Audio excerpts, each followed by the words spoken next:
When was the last time a software salesperson hit you up, promising you the world, holding in their hand the easy button that if you just press, after giving them a bunch of money, will solve all of your issues in your construction company? You know that there is no easy solution to the technology challenges you face in your business. Construction is so unique. Every single project that you build is unique. Every single company is unique. And that's why technology adoption can be so challenging. Welcome to today's Construction Genius interview. My guest is Bob Armbrister. He is the president and CEO at Spark Business Works, a company that creates custom digital solutions for construction companies to aid construction businesses in their digital transformations. The thing that I really like about Bob is that he does not trumpet one solution for your technology issues. In fact, he brings a very fresh approach to figuring out how you might use technology in your company to increase productivity and profitability and all that good stuff. And in our interview, we dive into detail into practical, straightforward things you should be doing prior to even bringing in any kind of technology solution to solve your problems. You're going to find this incredibly helpful, so please make close note of the insights that he shares, because they will assist you in making sure that when you are adopting technology, it actually fixes problems that you're facing and helps you to improve productivity and profitability. Thanks to Bob for coming on the show. Feel free to share this interview with other people who you think may benefit. Reach out to Bob with any questions that you may have. All the links and all that good stuff are in the show notes. And enjoy my interview with Bob. This is Eric Anderton, and you're listening to Construction Genius, a leadership masterclass. Thomas Edison said that genius is 1% inspiration and 99% perspiration. If you're a construction leader, you know all about the perspiration, and this show is all about the 1% inspiration that you can add to your hard work to help you to improve your leadership. Bob, welcome to Construction Genius. Thanks for having me, Eric. You know, my favorite baseball player of all time is Barry Bonds. And I don't care if he took steroids or not. Everybody knows the dude should be in the Hall of Fame. And what he was super famous for was hitting home runs. Now, your specialty is technology in the realm of construction. And your conviction is that construction companies shouldn't look to be like Barry Bonds hitting home runs, but they should be more like, let's see, who's a good singles? And Pete Rose. Singles and doubles. Look, two characters right there. We hit Pete Rose and Barry Bonds in the first 30 seconds. Okay, so they should be focused on singles and doubles, not grand slams. Can you tell me a little bit about that, please? Yeah, absolutely. So, hey, I'm from Pittsburgh. So the fact that you used Barry Bonds, Barry Bonds, Bobby Bonilla, those are I got cards back home with that. So that's beautiful. Yeah. So yeah, the singles and doubles versus the grand slam. I mean, it's really about in construction technology, the pain that many people have had is that they've had projects fail when it comes to technology.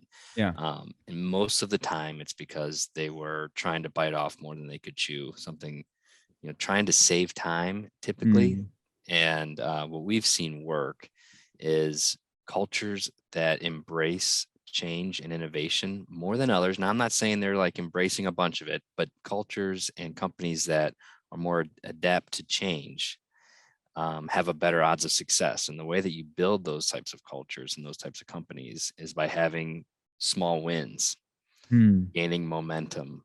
The way you do that is through singles and doubles, small projects, small initiatives. When people see things that pop up as opportunities for improvement, and then something actually happens and it gets addressed, changes the company. And I know it sounds, maybe it's just construction, but, I know there's people listening that are nodding their heads because it's not easy in construction. But if you can start to show progress like that through, like we said, singles and doubles, you really start to change an organization, and then you can really start moving the needle. Okay, so if I'm looking at my construction company, I'm the president or the CEO.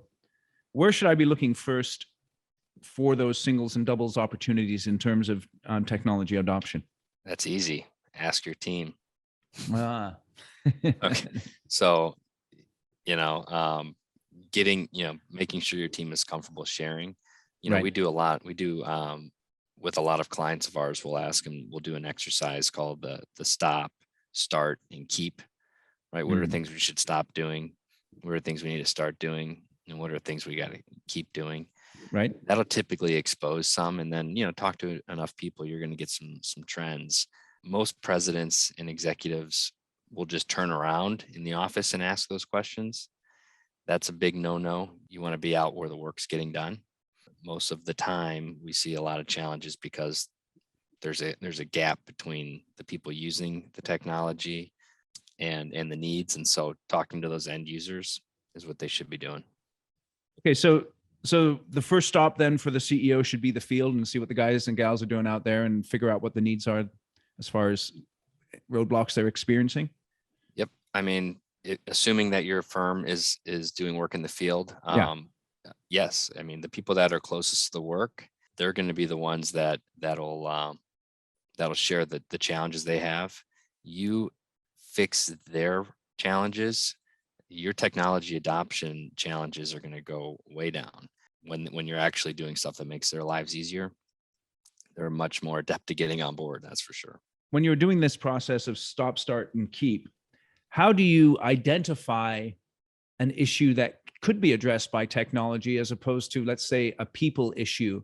And the reason I ask this is because, technology folks can have the idea that software is going to solve everything, but that's not always necessarily the case. So what should I be looking for when I'm doing that exercise with my team in terms of opportunities to leverage technology? Yes, that's a great question. I think a lot of times the executive team or maybe the president kind of think technology is like this magical thing that can make problems go away, when really it's behavior, right? We have clients that are maybe they're struggling with some data or the ability to make decisions off of certain data, and it has nothing to do with the technology. It's that they can't get their team to use the tool. Yeah. And so a lot of times it's, another exercise would be the 5 whys. So, well, why is your forecast off? Well, these teams, the data is old. Okay, well, why is it old? Well, they don't go in there enough to update it. Okay, why don't they go in there enough to update it? Oh, well, because when you ask why enough times, you can typically work your way to see whether or not this is a behavior thing or if it's an actual system thing and a tool. So I think going in there with an open mind, not assuming it's a software thing or a technology thing. Right. Most construction firms are doing things as efficient as they can with what they have. I mean, these are very intelligent companies that have been doing what they're doing for a really long time. Most of the time, they're not doing things inefficiently on purpose. So just, going in there and assuming good intent of the people that put the systems in place and asking a lot of questions. Right. You mentioned a behavior thing and a system thing. How do you distinguish between those two in terms of the adoption of technology? This goes back, like I said, to the user. And so, in a software company, we use user-centered design approach to solving problems. And so speaking with the end users and understanding their needs and what they're responsible for is typically where we want to start. Okay. When you get to that point and you share with them, hey, here's the business objectives. Here's what the organization's trying to do. Here's how you're involved in that. Here's what we need from this team. When you throw that on the table and you then ask around, here's the data we need. Here's the possible systems. If you do the technology last and you start with the user's needs first, 9 times out of 10, the systems that are then chosen or the technology that's chosen is going to be agreed upon by all parties because they're on the same page from the need standpoint. I don't know if that makes sense. Well, it does. It's interesting because I think this is one of the dilemmas that construction companies have when it comes to adopting technology is obviously they have salespeople knocking on their door all day, every day saying, this is your problem, and now I have a solution.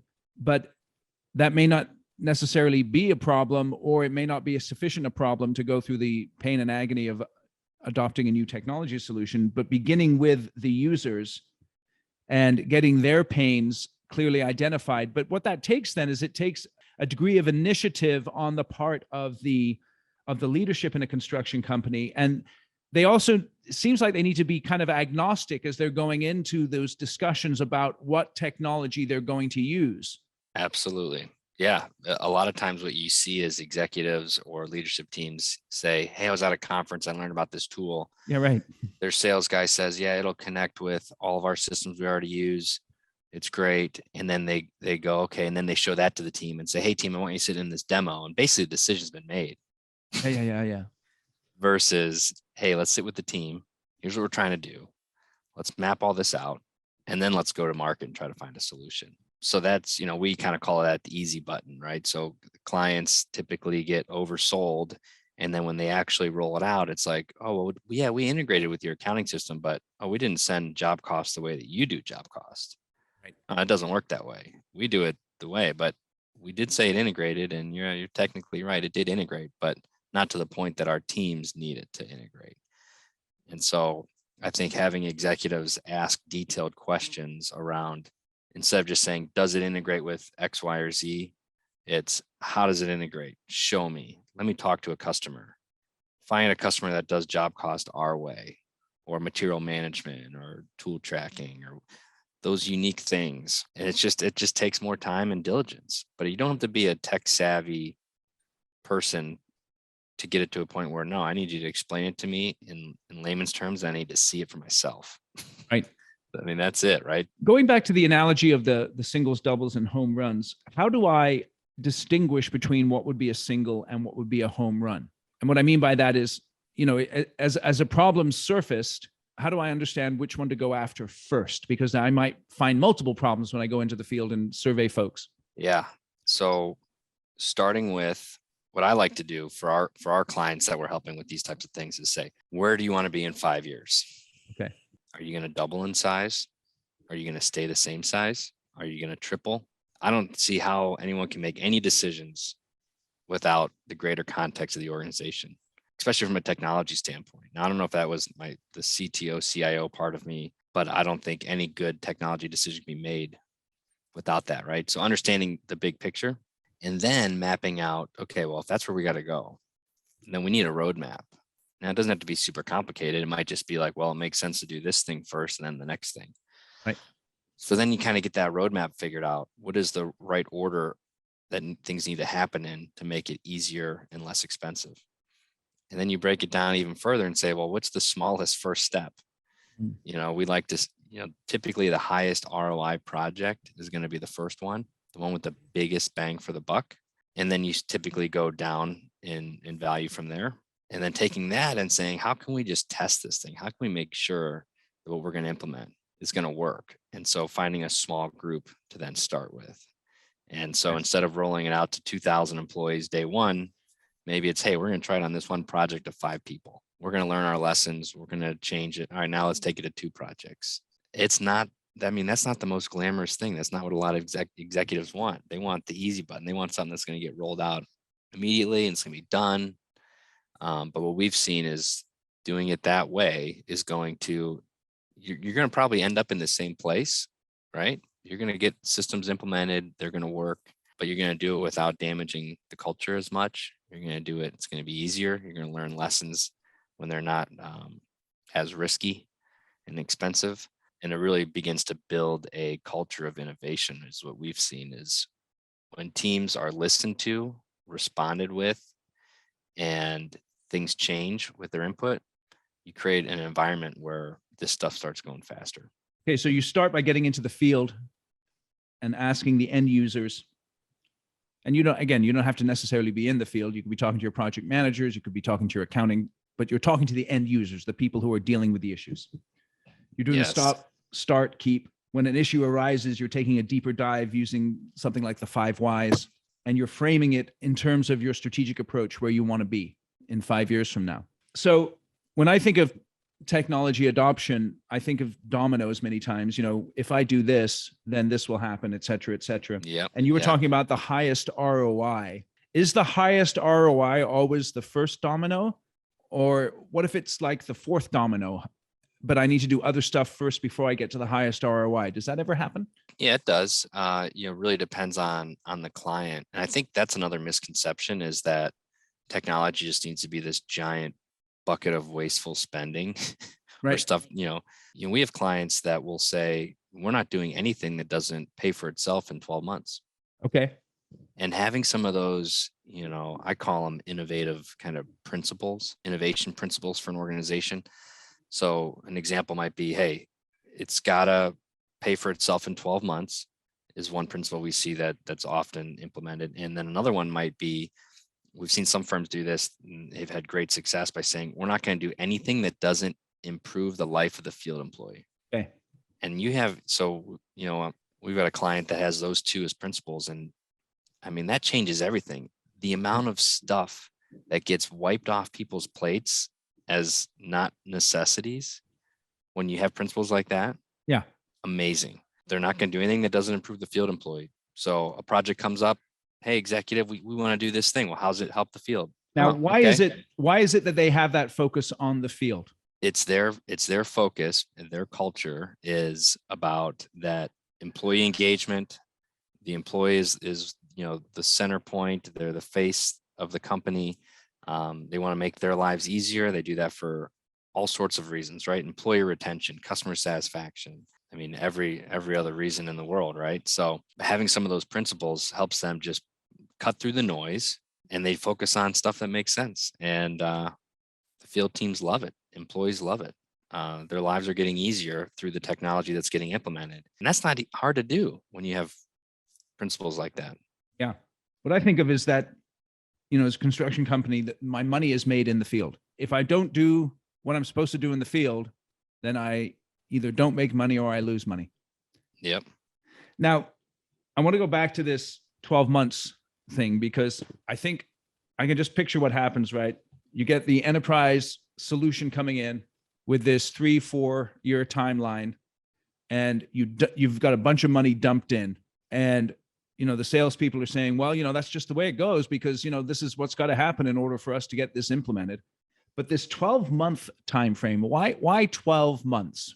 For that client, it's 12 months. We've got other clients with longer ROIs. I mean, we bring up business. It's in our name. We're a business focused software firm. So it's important for us to understand how the business operates. And for that one client, that's their thing, 12 months. Okay. I don't know how the ownership structure there came up with that, but that was theirs. And they're all about productivity. So they're saying, hey, if I can save every field employee an hour, 1 hour times 500, here's what my average rate is. Yeah. You keep finding us more efficiencies, and they're making the lives easier for those team members. So yeah, I don't know where they come up with it, but we can get super technical with finance and a weighted average cost of capital and all that. Who knows how they're coming up with it, but that's what they're doing. I think it's interesting though, because what that does is a constraint, obviously, and then the constraint then would limit the extent of any technology adoption, but that limit would be there with an understanding that we're going to see incremental improvement over time in small areas, like you said, going back to that idea of singles and doubles. Correct. What happens when I have, with good intentions, made a technology adoption and it's not working? What are the best things that I should do? If I'm telling myself the truth, my executive team is telling me the truth, the field's telling me the truth, what I've tried is not working. Well, don't think that you didn't get anything for that. You've learned something. Yeah. Right. I think we call them in software, we call them retrospectives, right? So you get done with the project and you sit with a client, or maybe it's a milestone, and you do a retrospective, right? What went well, what didn't go well, what could we have done? I think too often we see it from the elders in a construction firm will key into why things happened and the pains, but the new people never got those lessons. And so I think from an organization, understanding why certain things didn't work and making sure that those don't end up in just some person's head that leaves the company one day, but that it gets crystallized and said, no, this is hey, here's what we learned. Yep. And then how do you create a system or process to make sure that, checklists are great for this, right?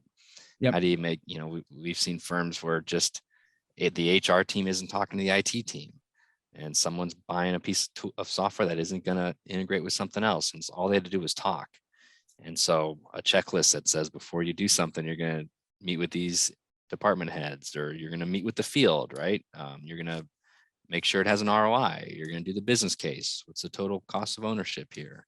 Typically, as you're experiencing some of those challenges, and I don't want to call them failures, but they're not, because you paid money, you learned something. Now make sure you save that in time somehow, and make sure you don't do it again, and Right. make your company stronger. What in your mind are the top 3-4 reasons a technology adoption would fail in your experience? One would be, I'll say, culture, but it's the individuals not understanding the why, right? You've seen it. Oh, the executive team wants us to do this, this, and that. Well, they don't realize the why, right? Something I try to tell my team, right? I try to tell our team, we're a software company, but we sell time. That's our business. And so we have to have time entered daily, and it's got to be detailed. And instead of just hammering people for time entry, it's like, no, listen, customers are asking for data every day, and we're trying to schedule resources and give them the why around it. So a lot of times in construction, it's, the back office just wants us to use this new tool. Yeah. Well, no one sat down with them and explained to them why and how it benefits them, and why do we got to do that. So typically the why or the culture is one. Integration is a big one. A lot of times we'll see in the sales process technology being sold as, just not living up to the expectations. So when something does integrate or connect to certain different devices or field stuff, it not living up to the expectations that were set during the sales process. Right. So that goes back to, another reason, which is talking to the people that are going to use it, getting them involved. It's typically not resources, typically not money. Most people think it's like, the money is the holdup, but typically it's not a lack of resources. It's that user-centered approach. Let me ask you about the integration piece, because, and you can correct me here if I'm wrong, but following the logic of your approach, let's say I do hit those singles and doubles, but one's maybe in accounting, the other's in the field, one's in project management. They're different pieces of software, perhaps even from different companies. And so that integration issue then comes up. How should a construction company be approaching that integration issue and overcoming that particular challenge? Yeah, I think it's understanding that 5-year plan, because sometimes, we see this a lot in construction. Well, it just takes Jim 15 minutes a week to do that. Export, import. Okay, well, maybe you don't need to be integrated, but if you think that in 5 years from now or 3 years from now, you're going to be doing 10 times the volume, well, then you do need to really learn about that integration. So going back to that, understanding the larger context and where the organization's going is a big deal, because typically scale can really change the need for integration. Right. And then I think it's typically really understanding how the business is going to use that integration. Construction is one of the most unique industries, right? Almost every project is different. Yep. And every company does things different. Yeah. That's the one thing I mean, right? So it's true, dude. Oh my gosh, we work with firms in the same regions, competing firms, and we've built systems for each. Couldn't use each other's systems. Yep. Because of, this one calls it people, customers, this one calls it clients, this one calls jobs, this one calls it projects, this one uses milestones. And so a lot of times technology companies say, oh yeah, no, we have that integration, no problem. But you need to understand how that business actually operates, and does it integrate the way they need it to integrate. So what I tell firms is put your eyeballs on it, make them show it to you, make sure your use case and your workflow, the way that you do business, will be supported, versus just taking their word for it and saying, oh yeah, it says it integrates. So I think that's one of the fundamental issues and one of the fundamental reasons why construction companies struggle is because the large enterprise software solutions are coming in with a one size fits all, but that is not construction. It's local, it's unique, and every project is unique. And so, like you said, that's one of the challenges with with integration.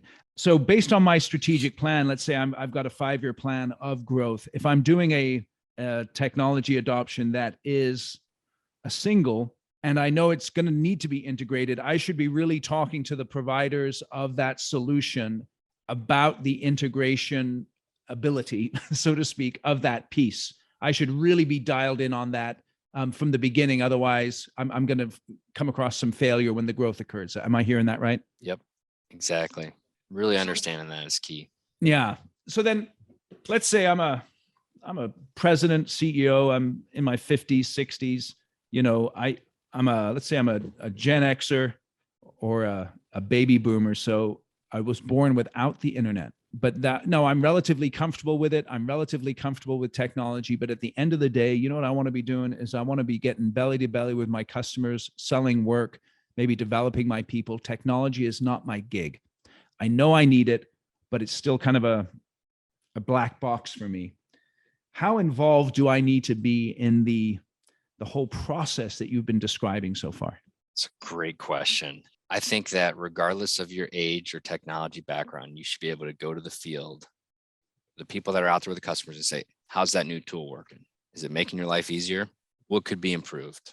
I think the individuals that have those guiding principles around innovation and technology, how it needs to be used and deployed in the organization at a high level, you don't have to get much more technical than that. And then just talking to the end users, walking around. You don't have to be you don't need to know how Procore works or how this integration over here works. You don't need to know any of that. Yep. You need to be able to walk up to your accounting team. Hey, how's it going? Oh, I'm sitting here for 8 hours a day processing invoices. Well, why is that? Well, this thing doesn't connect to that. You don't need to be a technology expert to just go around and ask people how things are going.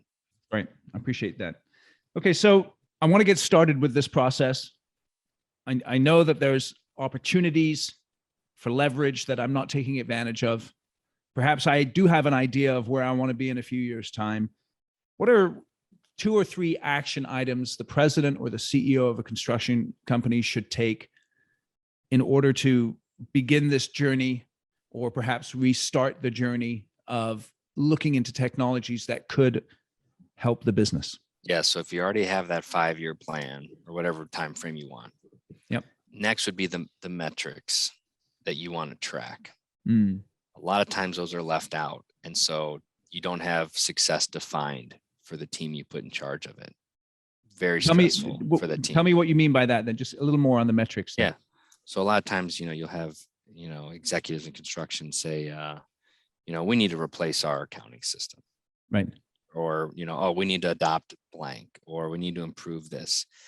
Then you put a team together, right? And you should have a multifaceted team of individuals in charge of helping this initiative. But without a metric that says, hey, I want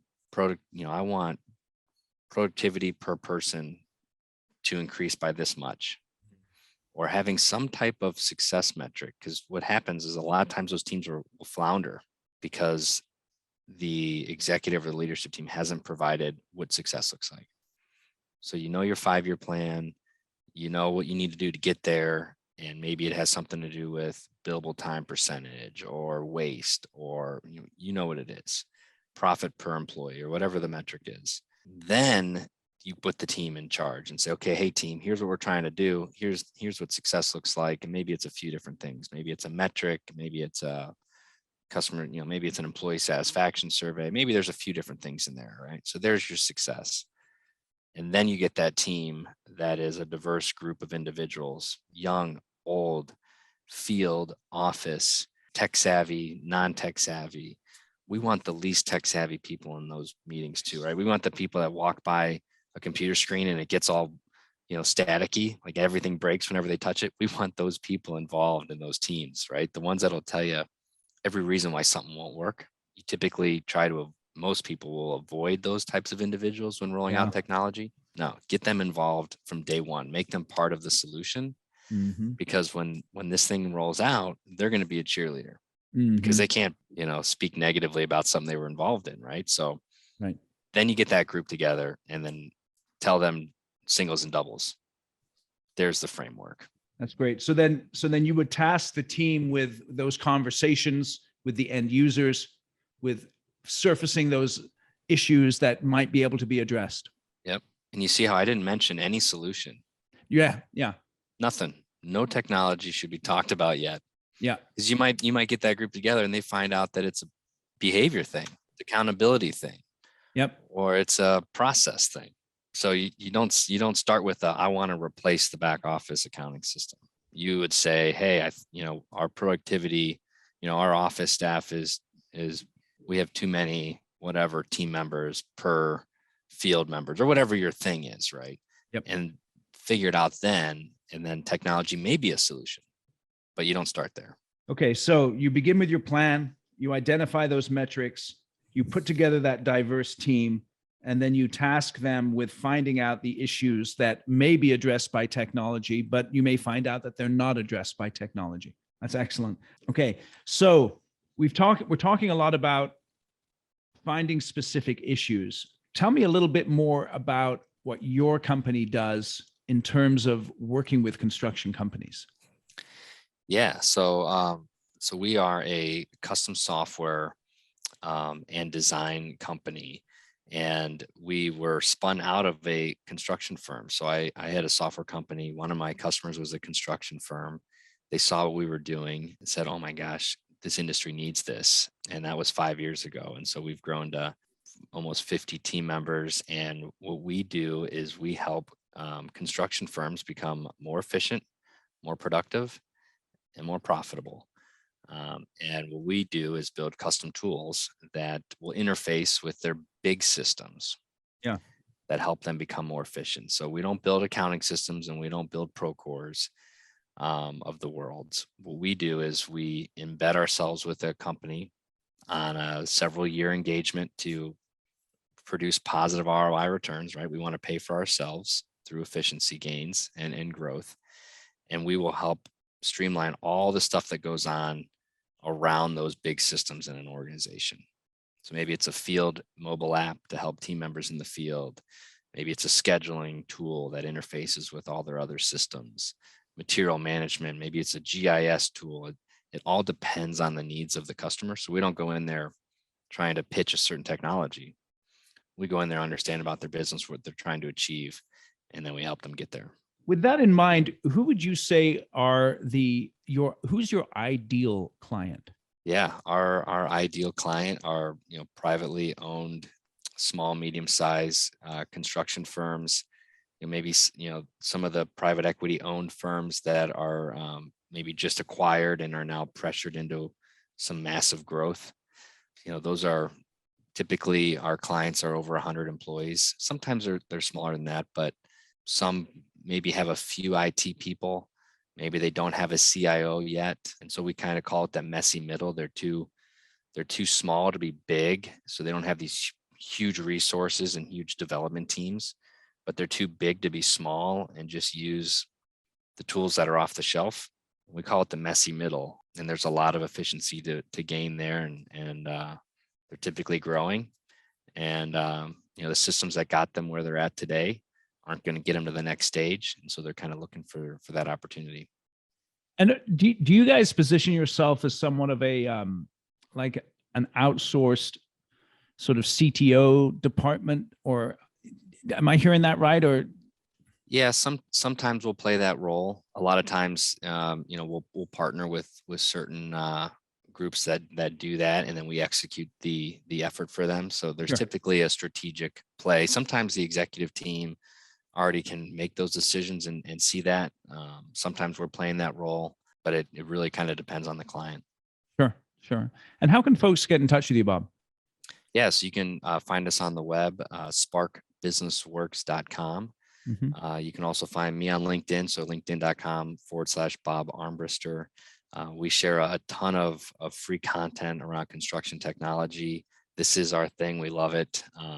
We do a lot of different speaking engagements and trying to share the tactics that a lot of successful companies aren't really out there telling people about this stuff. So we want to help spread that word and give this industry and those people looking for it some opportunity. Terrific. And in the show notes, we'll have links to Spark Business Works website and also to your LinkedIn, Bob. Just Great. as we're wrapping up here, then one final thought. Let's say I'm a construction company CEO. I've just invested a bunch of time and money in the solution, and it's not working. Give me one thing I need to do right away. Understand why it's not working with your own two eyes. Yep. Really understanding, because a lot of times people will say things, and you might hear from two people that are the loudest, but getting in there and really understanding what's going on, and using that approach we talked about earlier, I think is Yeah. key. And you don't need to have a developer background to just ask a bunch of why questions. That's great. Well, Bob, I really appreciate your time. I know that there's been some tremendous insights here that are very helpful to people. My big takeaway here is that if you focus on those singles and doubles and talk to your people, you can identify the opportunities for leveraging technology. And it doesn't have to be sort of a write a check and hope for the best kind of thing. Right. Absolutely not. You're right. Absolutely. Awesome. Well, thanks for joining us here Eric. today on Construction Genius. Awesome. Thank you. Thank you for listening to today's Construction Genius interview with Bob Armbrister. Make sure to check out Spark Business Works for all the stuff that they do. And feel free to give us a rating or a review wherever you get your podcasts. The more you do that, the more we spread across the interwebs. We're 160 plus episodes in to Construction Genius. I'm committed to doing at least 500 episodes. So we're just going to keep going at this thing. Also, do you have folks who have recently been promoted into leadership roles and they're struggling to make the shift from being, let's say, a project manager to being a project executive? Those things are different functions. They're different responsibilities, and moving into building teams and people as opposed to building projects can be a deep challenge. That is one of the challenges I help my clients address. And if you'd like to chat with me about how I can help your company and your leaders make that shift from building projects to building people, reach out to me on my website, constructiongenius.com/contact. Put your details into the contact page. Let's jump on the phone for 10 minutes to figure out if or how I may be able to help your company. Thanks again for listening to Construction Genius today, and I'll catch you on the next episode.